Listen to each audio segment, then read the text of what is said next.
Je voulais remercier Marie-Laure Bernadac d'abord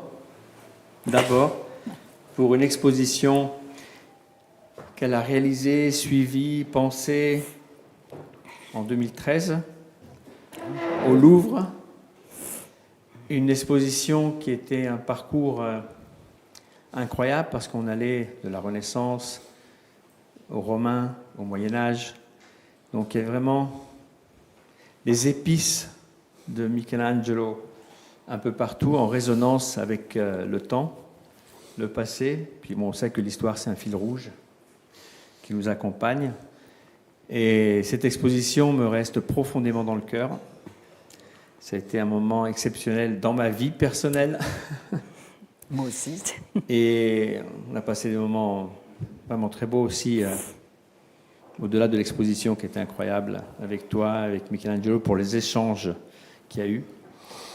Nous sommes à la 3e rencontre sur des thèmes qui sont justement très intéressants et où Michelangelo est très intéressé sur le sens de l'art, les raisons de l'art. Et donc on va essayer de développer avec cette 3e étape. Moi je suis la nouvelle perspective. Voilà, donc j'ai envie de goûter profondément à vos mots. Merci beaucoup Marie-Laure, merci Michelangelo pour ta passion et ton énergie et tout ce que tu nous montres. Grazie. Ok. Alors, maintenant, on peut utiliser le microphone aussi. Non, pour ici, ça... On a ce petit micro, mais c'est vrai que ça porte mal. Bon, ben merci Lorenzo et surtout merci Michelangelo de m'avoir convié à ces retrouvailles, en effet, plus de 10 ans. Hein, l'exposition, comme tu le rappelais, c'est il y a plus de 10 ans. Et j'étais très, très heureuse et stupéfaite de redécouvrir ton travail dans cette nouvelle perspective dont on va parler aujourd'hui. Tu me rappelais récemment que notre première rencontre avait eu lieu devant la cage dans les Tuileries, avant même l'exposition qu'on a fait au musée du Louvre. À l'extérieur. Dans le jardin des Tuileries. Et cette cage, on la retrouve à la Bourse du Commerce en ce moment. Bon, et donc en fait, cette cage, pour moi, elle est très importante parce que c'est vraiment le piège. Tu nous prends vraiment dans un piège. Bon, j'espère qu'ici, on n'est pas pris au piège, mais il y a cette idée de ces miroirs qui nous prennent, ce côté magique de tes miroirs. Ce que j'ai adoré dans cette exposition, avant d'en parler en détail avec toi, c'est d'abord ce titre, Nouvelle perspective. C'est à la fois quelque chose qui nous porte vers le futur, qui est très optimiste, ce qui est très très rare dans l'art d'aujourd'hui. C'est une exposition extrêmement joyeuse. On parle un peu, j'ai vu dans les textes que tout il y a un côté, au bon sens du terme, de jeu d'enfant. Il y a ces couleurs, ces jeux, cette liberté que je trouve extraordinaire. La façon dont tu peux renouveler indéfiniment ce tableau miroir que tu as inventé, ouvrir toutes les possibilités possibles, et même une exposition que tu introduis ou que tu conclus par ta vision de l'histoire de l'art, pour inscrire donc le tableau miroir dans une certaine histoire de l'art. Oui. Alors je pense qu'on m'a peut-être fait appel à moi aussi parce qu'il y a un Picasso. Vous savez peut-être que j'ai longtemps travaillé au musée Picasso. Évidemment, pour moi, c'est formidable d'associer ces fameux papiers collés mais repeints de Picasso. Comme tu le dis très justement, Picasso a fait éclater complètement l'objet. Donc ces 3 moments qui sont ici présents, c'est donc la perspective, celle de Piero della Francesca. Tu parles aussi beaucoup à un moment du cubisme, qui fait exploser complètement la perspective, qui creusait le tableau en ramenant tout sur le plan du tableau, et aussi la matière réelle des objets. Et puis l'apparition de la photographie que tu utilises dans les miroirs. Et Mondrian, qui, après le cubisme, lui, reste sur le plan du tableau complètement. Donc là, en effet, on a 3 moments. Mais le plan du tableau, il faut peut-être le percer. Et là, c'est là où tu fais appel à Fontana et à ce fameux percer la toile. Donc, je voulais te demander, alors aussi l'autre impression que j'ai eue, en-delà de l'émerveillement, de l'inventivité, de la liberté, c'est de constater qu'il y avait quand même une sorte de retour à la peinture, tout d'un coup, dans ce travail. Puisqu'il y a des parties peintes, Il n'y a plus uniquement la photographie, la toile réapparaît. Et est-ce que ce retour à la peinture, pour toi, a coïncidé avec cette volonté d'inscrire ton travail dans une certaine histoire de l'art moderne? Tu parles de... merci d'abord à tout le monde, à toi et tout le monde. Mais je veux dire, tu parles d'un retour à la peinture. Mais je ne l'ai jamais abandonné. C'est vrai, pardon. La peinture a toujours resté derrière le miroir. Tu sais, les premiers tableaux miroirs que j'ai faits en utilisant le métal poli, je les collais sur des toiles parce que je ne voulais pas abandonner la toile. Parce que c'est de la peinture. C'est la figure que j'ai figée vient de l'histoire de la peinture. Le miroir n'a pas d'histoire lui-même. C'est la peinture qui a l'histoire. Donc, c'est le concept de donner une image au miroir à travers la peinture. L'image que j'ai fixée, même si c'est photographie, c'est le produit qui vient de la peinture jusqu'à la perspective de la Renaissance, hein, qui fait que la peinture devient petit à petit quelque chose qu'on ne s'attendait pas, que c'est la science. La peinture se transforme en science avec Piero della Francesca qui fait une peinture mathématique. C'est la perspective du progrès moderne qui amène à la science, et la science développe après la perspective dessinée. C'est un dessin de ce qui va se passer à travers la science qui arrive à la photo. Mais c'est la photo qui donne ce sens d'un point final. On est arrivé. Donc la science est arrivée, donc il faut abandonner l'idée que la peinture soit utile, n'est plus utile à représenter. Il y a la photo. Mais alors, ils se sont posé la question, qu'est-ce que c'est l'art? C'est quelque chose qui est fini avec la photo ou qui peut recommencer autrement? Alors, encore là, c'est un autre concept, même si ce n'était pas une perspective, mais c'est une perspective de comment on peut trouver une perspective, mais à l'intérieur de l'art même, psychologiquement intérieur, ce qui n'est plus seulement la reproduction, mais la reproduction explode avec Picasso, qui est un exemplaire extraordinaire. Mais vous voyez, là, c'est de la toile. C'est toujours la toile. Il y a même la cornille. Vous voyez la cornille ancienne. Hein, là. Il y a une cornille qui encadre. Un cadre. Cornille, c'est pas juste. C'est mieux. Cadre, c'est mieux. Le cadre qui est un cadre ancien, qui rappelle l'histoire de l'art à travers le cadre. Vous voyez, c'est pour ça que les dernières œuvres, là, que j'ai fait maintenant, ils sont encadrés. Tandis que le miroir n'a pas besoin d'être encadré parce que c'est infini, ça continue.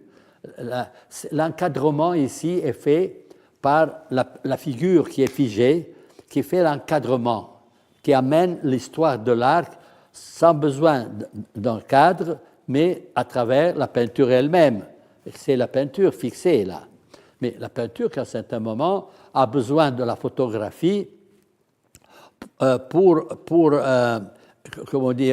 donner une réponse au miroir. Mais la réponse au miroir ne peut pas être une image inventée par moi. Elle doit être le même système d'images qui sont projetées dans le miroir et doivent être sur la surface. Donc, dans le tableau miroir, je suis sorti autant que je suis l'auteur, mais autant que protagoniste, totalement personnalisant. C'est plus moi. Je suis un être humain qui a amené l'art à ce point-là de voir que les êtres humains, ils peuvent se représenter, mais pas seulement avec en œuvre, d'un moment, mais de tous les moments possibles, tous les temps possibles qui sont là.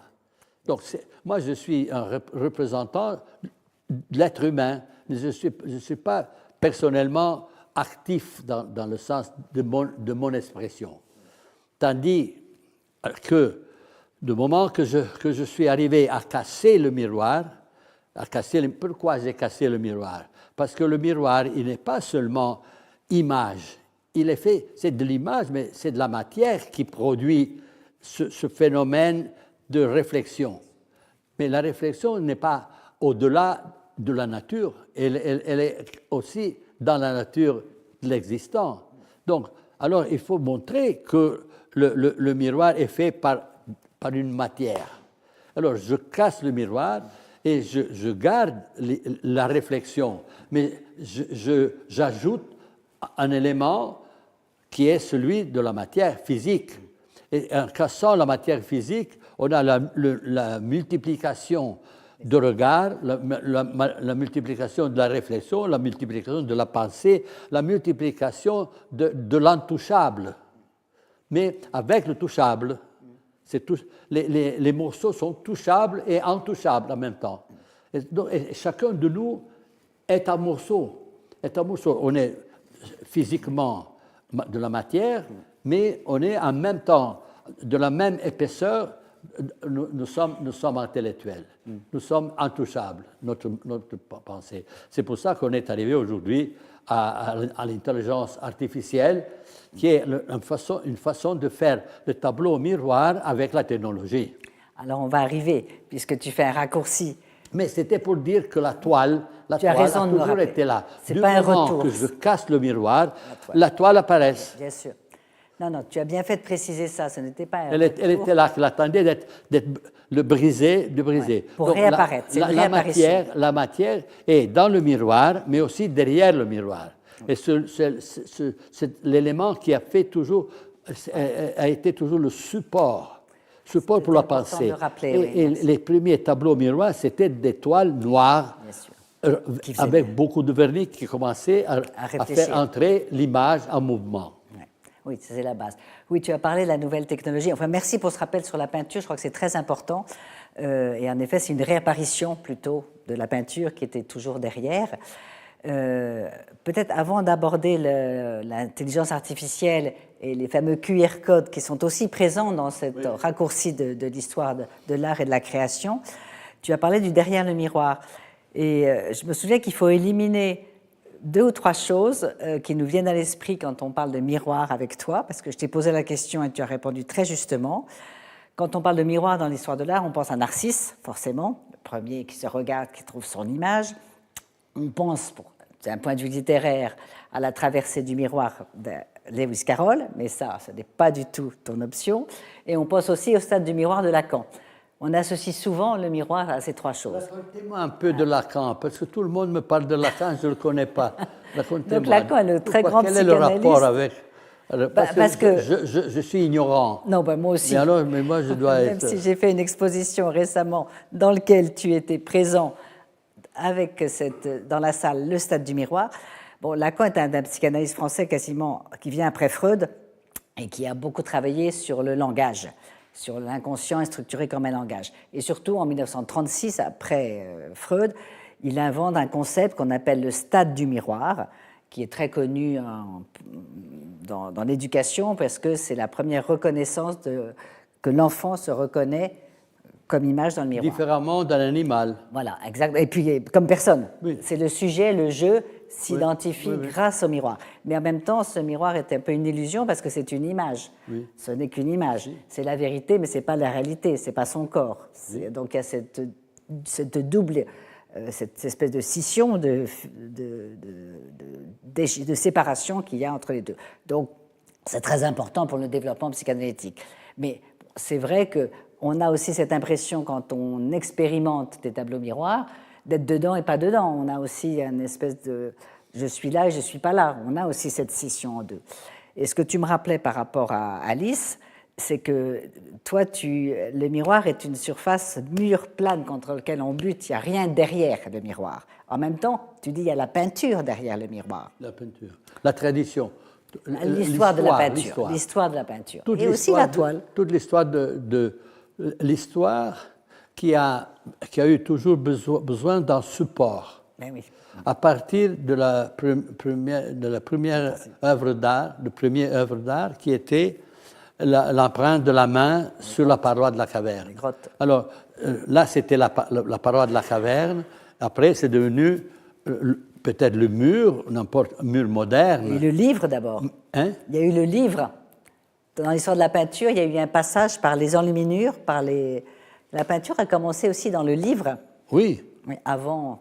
Oui, c'est ça. C'est un autre support. Oui, oui, il faut toujours un support. Il faut toujours un support. Mais c'est là que il y a des moyens de transport de la pensée. C'est un mur est fixe, ne bouge pas, mais transporte dans le temps. Ouais. C'est comme les musées, sont très importants les musées, parce que les musées nous transportent. C'est un moyen de transport, c'est un train, c'est un avion, c'est quelque chose qui vient de très, très loin et nous amène à aujourd'hui, mais il y a toujours quelque chose qui est fixé. Et il y a aussi toujours, comme on dit, une matière, un médium, parce que sans le médium, la main n'aurait pas pu rester. Hein? C'est à cause qu'ils ont découvert la technique, la technologie du moment qu'ils ont découvert la technologie pour faire que la main reste, c'est de la matière, c'est de la colle, c'est quelque chose. Ouais. C'était peut-être du gras animal, je ne sais pas. Mais la main virtuelle est encore là. La main naturelle, elle est morte tout de suite. Alors, c'est justement le pouvoir de ce qui n'est pas physique, de survivre au physique. Donc, c'est ce concept qu'on a comme désir et nécessité de l'immortalité. Oui, bien sûr. La main que je vois aujourd'hui, l'art que je vois aujourd'hui, la réalisation technique qui est le médium. Le médium, la technologie moderne, qu'est-ce que c'est là? Le QR code, c'est le médium. C'est un médium actif. Voilà, c'est le médium. C'est très important. Hein? Oui, j'ai regardé justement parce que je me posais toujours la question des QR codes. Que veut dire QR? Bon, c'est tout bêtement quick response. Tu savais ça, que QR code, ça voulait dire quick response? Quick response. Bon, j'ai regardé parce que je ne savais pas. Je reviens un peu à Picasso, puisque ce n'est pas un hasard quand même que tu aies mis ce tableau, parce qu'avant de revenir à la peinture, Picasso s'est servi dans les papiers collés, non seulement de représenter, mais de présenter justement directement le journal, la toile cirée, tous les éléments. Il a voulu essayer pour se débarrasser de la peinture. L'invention du cubisme, c'est vraiment le papier collé. C'est je ne représente plus, je mets directement les objets. Et au bout d'un certain temps, il s'est mis à repeindre ces objets des papiers collés. La chèvre faite par la bicyclette. Eh ben ça, c'est plus tard. Non, mais je veux dire de prendre des éléments du réel et donner un autre sens. Il a eu toujours cette métamorphose par rapport aux objets du réel, absolument. Oui. Donc, alors, est-ce que tu peux, puisqu'on arrive un peu à l'intelligence artificielle, dire comment est venue cette idée de peindre des QR codes comme ça en couleur? De peindre en couleur, c'était grâce à Lorenzo qui est là, je ne sais pas, qui travaille avec moi, parce que moi, je ne sais rien de technologie. Oui. Je ne suis pas... Je n'ai pas fait une photo. J'utilise les photos, mais c'est quelqu'un d'autre qui fait les photos. D'accord. J'utilise le métal, c'est quelqu'un qui le fait. J'utilise tout ce que je fais, c'est pas fait par moi. Hein. J'utilise ce que l'être humain me propose et me donne comme matériaux possible. Donc, puisque j'ai commencé avec, pour la première fois, ça fait 7, 8 ans ou 9, en Amérique du Sud, c'était en Argentine, dans hein, 19. C'était la Biennale du Sud, Biennale du Sud, ouais. Et moi, je voulais proposer, il y avait plusieurs œuvres qui étaient liées à Città dell'Arte, les différents bureaux de Città dell'Arte. Le bureau politique, je voulais présenter l'art de la démopraxie, qui est une invention politique que nous avons fait, qu'on est en train de développer, c'est en bas aussi. Et donc, j'ai dit, mais comment on peut le faire? Il y a un petit livre, petit livrette, qui raconte comment ça fonctionne. Mais je vais mettre là tous ces livres, les gens vont les rester, c'est des matériaux, ça ne va pas. Je mets un QR code, je prends, à la place de mettre une sculpture ou de mettre un livre, j'ai mis un QR code sur un socle. Ouais. Et les gens pouvaient avoir ça. À partir de ça, j'ai dit, bon, mais c'est un phénomène formidable. C'est devenu l'œuvre d'art, il est devenu le QR code que j'ai commencé à développer. Je l'ai mis sur ma peau, dans le tableau miroir. Donc, ce n'était plus seulement une image d'un moment fixé sur le miroir comme ça, mais c'est comme si ce monsieur-là était plein de QR codes et on connaîtrait son histoire de lui, qu'on ne connaît pas. C'est l'histoire la mémoire. Je deviens un petit musée en moi-même, ou un livre en moi-même, avec le QR code. Mais surtout, c'est beau parce que je les ai mis sur ma peau, comme des tatouages, mais moi, je déteste les tatous. Je déteste. Parce que après, je veux m'en débarrasser, je ne peux pas. Mais puisque je les ai mis sur ma peau artificielle, je me suis sauvé la peau naturelle. Très, très bien. Donc, vous savez. Okay. Mais tout ça, ça a marché, ça marche. Et finalement, quand j'ai fait une trentaine de rencontres sur mon livre « La formule de la création », qui est en bas. Oui, que j'ai lu hier. Il est à vendre aussi. Et il est à vendre. La publicité sert toujours. Non, mais tu peux parce que c'est formidable. Mais c'est la formule de la création. C'est peut-être les gens, ils disent, mais qu'est-ce que je m'en fais de la formule de la création? C'est normal, c'est difficile que tout le monde dise, bon, maintenant j'ai la formule de la création, qu'est-ce que je fais? Alors, il faut aider les gens à l'utiliser. Et voilà. Alors, j'ai fait des rencontres avec des personnages de la science, de la religion, de l'éducation, de la mode, de l'architecture.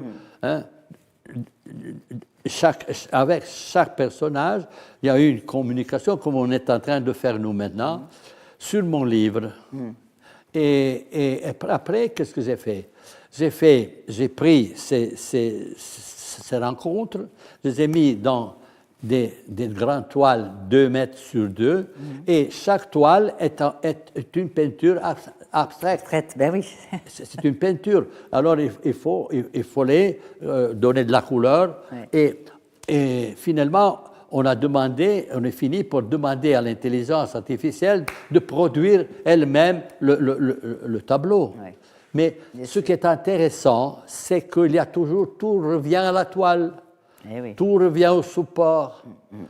C'est la toile, parce que dans quelques années, même si pas avant, on ne saura plus ce que ça veut dire un QR code. Non. Parce qu'aujourd'hui, on l'utilise. Comme hier, on utilisait les cassettes. Les cassettes. Qui sait utiliser encore les cassettes aujourd'hui? Tout passe vite. La toile ne passe pas vite, elle reste. Absolument. La pierre, sculptée avec les grands mots, reste. Voilà. Alors, pour moi, j'avance. Métaphysique. Méta, ça veut dire plus loin. Oltre en italien. Autre, plus loin. On va toujours plus loin, mais moi, je vais tellement loin que je reviens. Ça y est, comme une boucle. Comme je vais très loin, mais je reviens. Parce que dans le miroir, je me regarde, je suis là, ici, je suis ici devant moi, mais dans la perspective, je suis déjà aussi en même temps au fond du miroir, qui est à l'infini.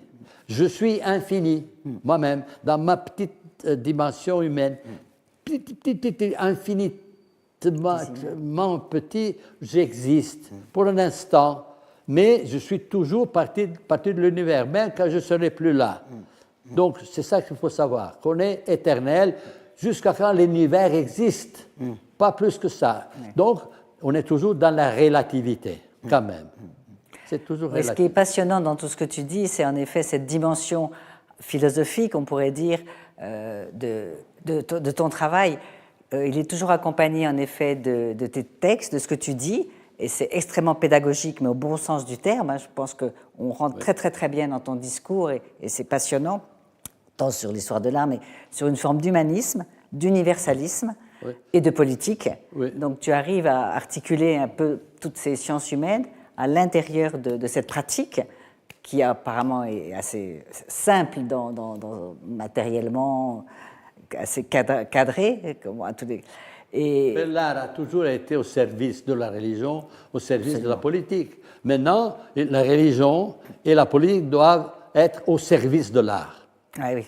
L'art doit se prendre la responsabilité, pas laisser la responsabilité à la politique. Et se plaindre, ou bien être heureux ou se plaindre à cause de quelqu'un qui te donne la permission d'être heureux ou qui t'oblige à pleurer ou t'oblige à mourir pour des raisons que tu ne peux pas contrôler. Alors l'art doit prendre le relais du système de la pensée. La pensée traduit en réalité. C'est pour ça que Città dell'Arte est né avec ce propos, avec cette raison pour ce propos. Et alors on peut aussi parler des troisièmes paradis, puisque tout ça est synthétisé dans le troisième paradis. Et ce qui est formidable dans l'exposition aussi, c'est qu'on peut voir tous les, je ne sais pas combien, des centaines ou des dizaines de troisième paradis, des milliers, j'ai l'impression que tu as fait avec des gens, avec des bateaux. Et chacun le fait de sa façon, il n'y a pas deux. Ben oui, à chaque fois c'est différent, oui. Comme je pourrais personnellement faire des milliers et des milliers d'œuvres différentes l'un de l'autre avec une formule. Avec une formule. Ouais. Ça marche, hein? Bien sûr. Ça marche. C'est pas, moi, je ne suis plus nécessaire. C'est nécessaire la formule. Je me retire, la formule continue. Continue sans toi, absolument. Voilà. Et là, si on revient à cette très belle exposition, ce qui m'a frappé aussi, c'est que, bon, en effet, la peinture avec la toile réapparaît, mais aussi les formes, à cause du découpage. De loin, on voit des tableaux abstraits, on voit des tableaux pop, on voit des formes organiques, biomorphiques. Tout d'un coup, les tableaux créent des formes. Alors, c'est lié au découpage, c'est lié à la cassure, et il y a aussi ce jeu de positif-négatif, un peu comme de l'op art, surtout le noir et blanc. Il y a du blanc en bas, il y a du noir et blanc, il y a de la couleur, toutes les couleurs primaires. Donc, tu es arrivé à une multitude de solutions, ou de propositions, toujours avec le miroir.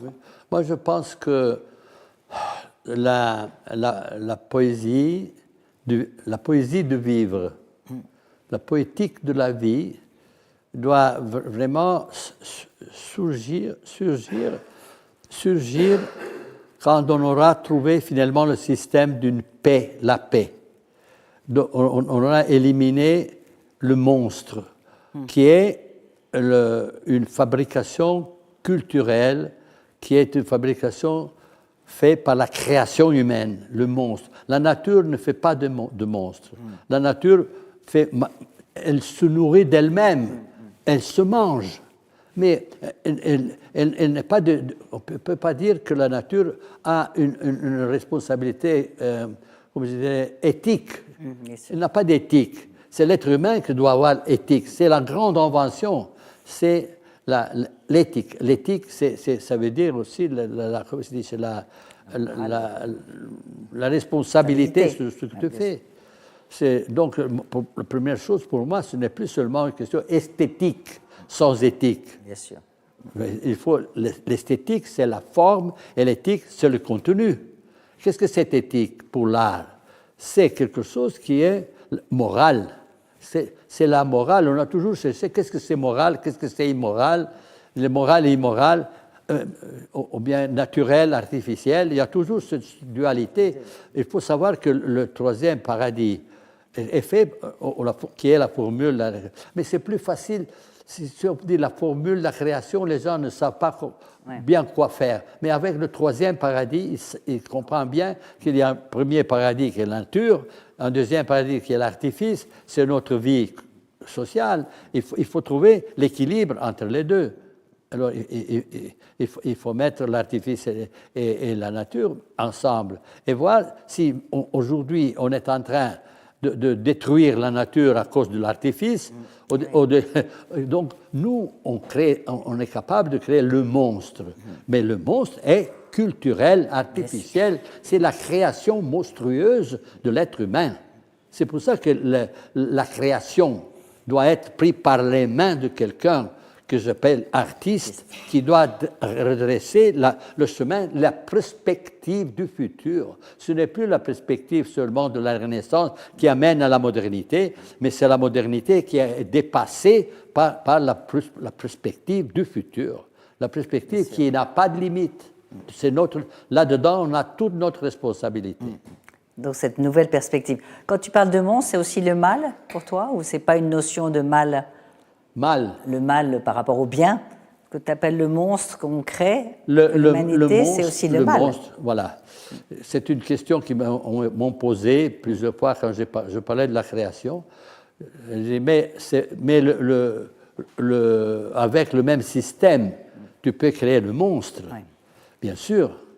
Mais parce que les catastrophes faites par la nature ne sont pas des monstres. Ce sont des catastrophes pour nous, parce que le tremblement de terre, c'est une catastrophe. Mais c'est la nature. Ouais. Nous, quand on fait un tremblement de terre, on le fait parce qu'on le produit culturellement. Donc, c'est la guerre.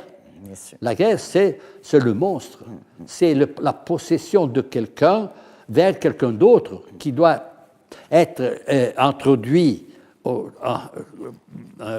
tiré dans une culture qui fait que l'autre culture n'a pas d'importance, non seulement n'a pas d'importance, mais elle est utile pour être utilisée comme les esclaves, par exemple.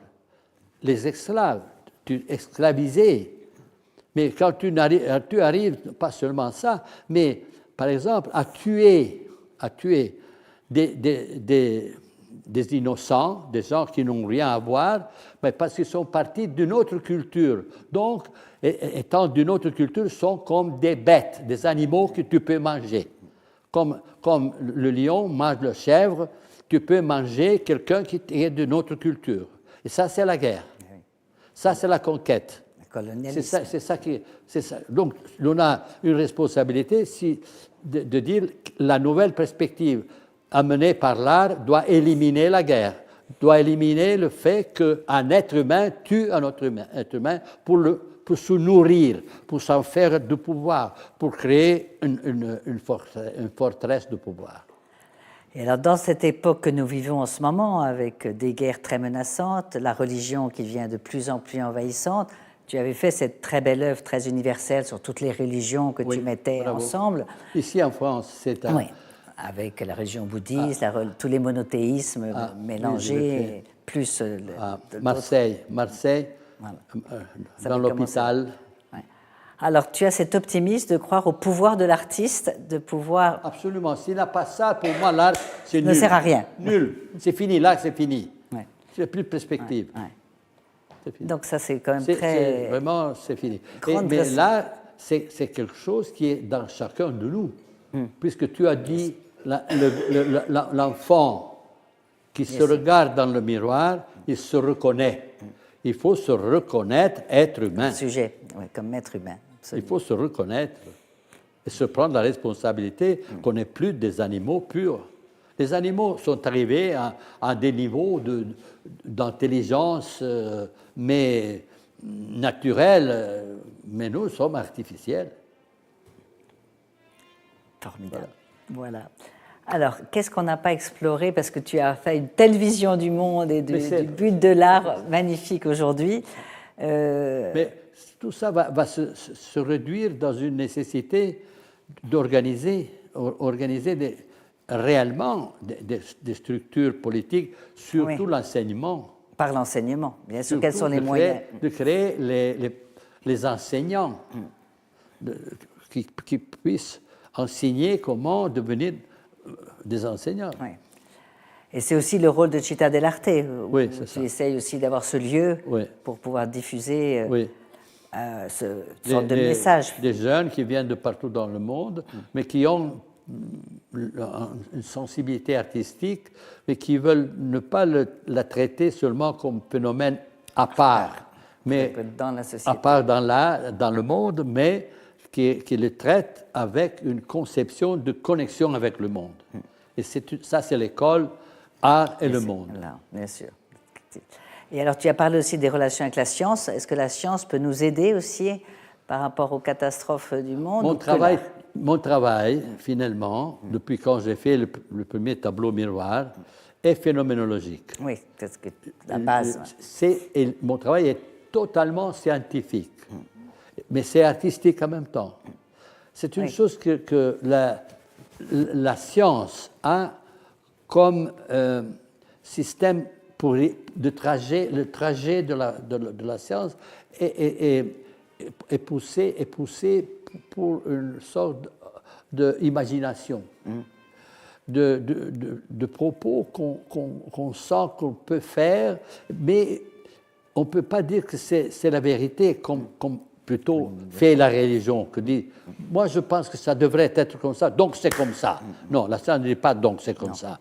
Peut-être c'est comme ça, peut-être c'est pas, je ne sais pas. Mais on va vérifier, et la science vérifie si ce qu'on pense est bon ou c'est faux. C'est éliminer le faux et garder le bon. Ça, c'est la science. Mais la science ne se pose pas dans une condition d'engagement intellectuel et comme je dirais, de perspective culturelle, de perspective de la création.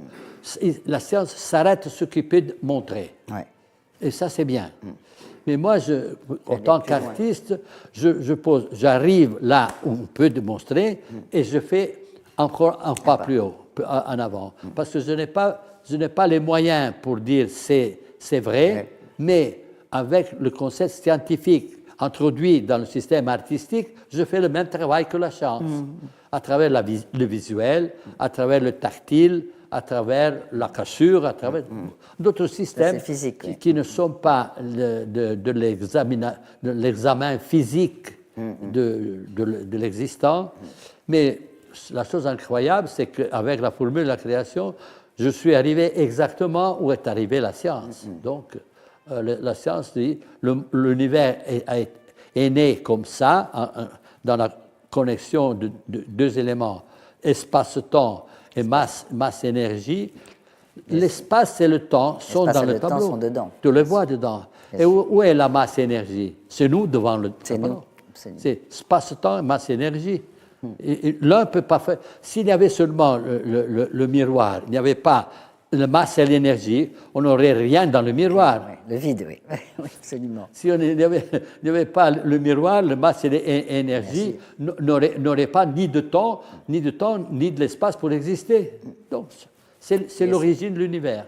Et tu as dit, peut-être pour conclure, qu'on était immortel et infini. Infini. Tu peux expliquer ça? Quoi? Tu as dit à un moment que même si on meurt, on est immortel d'une certaine façon. L'immortalité. Ouais. Alors, la seule chose que je peux dire, qu'il n'y a rien d'absolu. Ouais. Dans le sens qu'il y a une chose qui est là pour toujours. Tout se passe par relation. Il y a toujours deux éléments. Parce qu'il n'y a pas quelque chose qui est fixe. Non. Tout est mouvement tout le temps, oui. Vous avez vu dans la pandémie la Covid. Dernière pandémie, non? Oui. Vous voyez, chacun était à la maison. C'est créé un vide incroyable. C'était le vide total. La société était paralysée. Et ce vide et le cercle central des trois cercles, c'est le vide. Si tu ne permets pas aux choses de se rencontrer dans ce vide, c'est la mort. Rien ne marche. C'est la relation, la relativité. Après comment se chiama, la maladie qu'on a eue. Covid, oui, le Covid. Covid. Le Covid. Maintenant, tout le monde essaie de rattraper ce phénomène, de reprendre, parce que c'est la relativité. Il n'y a que la relativité. Donc, la relativité, ça c'est un contresens ou pas? Je ne sais pas. C'est absolu. La relativité est absolue. Mais l'absolu n'existe pas. Formidable. Voilà. Est-ce qu'il y a des questions éventuellement ou est-ce qu'on peut encore aborder on parle d'aller plus loin. Oui. Je peux imaginer, mais je peux pas garantir. Oui. Ah oui, mais c'est l'imagination qui permet. Qui est le temps de l'immortalité qui est limité à la durée de l'univers. De l'univers, absolument. Mais après, peut-être, il y a un possible regard dans ce vide qui amène de nouveau à d'autres univers. Oui. Ça, on ne sait pas. Oui. Mais je ne vais pas faire comme ils ont l'erreur qu'ont fait les religions de dire « oui, je sais ce qui existe ». Je ne peux pas savoir. Il me faut la preuve. Voilà. Non. Formidable, Michelangelo. Merci infiniment. Merci à toi. Merci beaucoup. Et tu nous élèves dans ce monde de l'art si compliqué. Tu nous donnes une élévation spirituelle qui est extrêmement utile et importante. Et donc, je te remercie. Merci à vous, toi aussi. Bien.